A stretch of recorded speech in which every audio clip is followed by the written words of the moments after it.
नमस्कार, हमारे इस विशेष कार्यक्रम एपिक हिस्ट्री में आपका स्वागत है। यह केवल एक नाम नहीं, बल्कि अतीत को जीवंत करने की हमारी कोशिश है।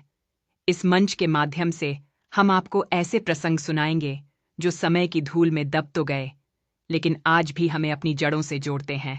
आइए इतिहास की इस अद्भुत यात्रा की शुरुआत करें और मिलकर खोजें वह गौरवशाली विरासत जो हमें सदियों से प्रेरणा देती आई है। धन्यवाद, और आइए बढ़ते हैं आगे एपिक हिस्ट्री के साथ।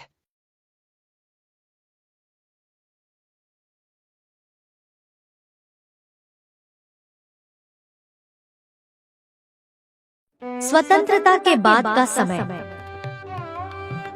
यह दौर सौराष्ट्र के जमींदारों और जागीरदारों के लिए बड़े बदलाव का था। अपने अधिकारों की रक्षा के लिए उन्होंने ईस 1950 से 51 में एक ऐतिहासिक आंदोलन किया, जिसे रावटी सत्याग्रह के नाम से जाना जाता है। इस सत्याग्रह का नेतृत्व भाड़वा दरबार साहिब श्री चंद्र सिंह जी ने किया। उनके नेतृत्व में सौराष्ट्र के अलग अलग इलाकों के जागीरदार एकजुट हुए।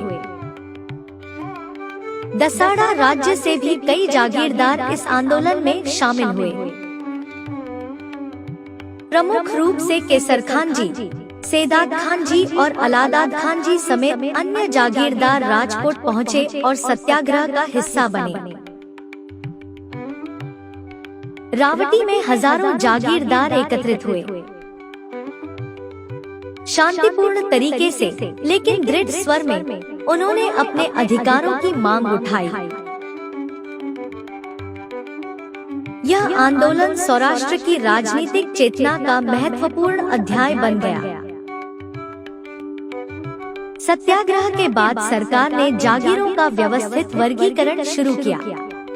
भूमि क्षेत्रफल के आधार पर उन्हें 3 वर्गों ए, बी और सी में बांटा गया। 800 एकड़ से अधिक भूमि वाले ए वर्ग, 120 से 800 एकड़ भूमि वाले बी वर्ग और 120 एकड़ से कम भूमि वाले सी वर्ग के जागीरदार कहलाए। इस वर्गीकरण के बाद जागीरदारों को 3 प्रकार के अधिकार मिले। घरखेड़, खुद खेती के लिए रखी गई जमीन। पट, किराए पर दी गई या अन्य उपयोग की भूमि। विघोटी, हवेली, मकान और स्थायी संपत्ति पर अधिकार। रावटी सत्याग्रह केवल जमीन के लिए लड़ाई नहीं था। यह जागीरदारों के अधिकार और समाज में न्याय के लिए ऐतिहासिक संघर्ष था। इसका प्रभाव आज भी सौराष्ट्र के इतिहास में गूंजता है।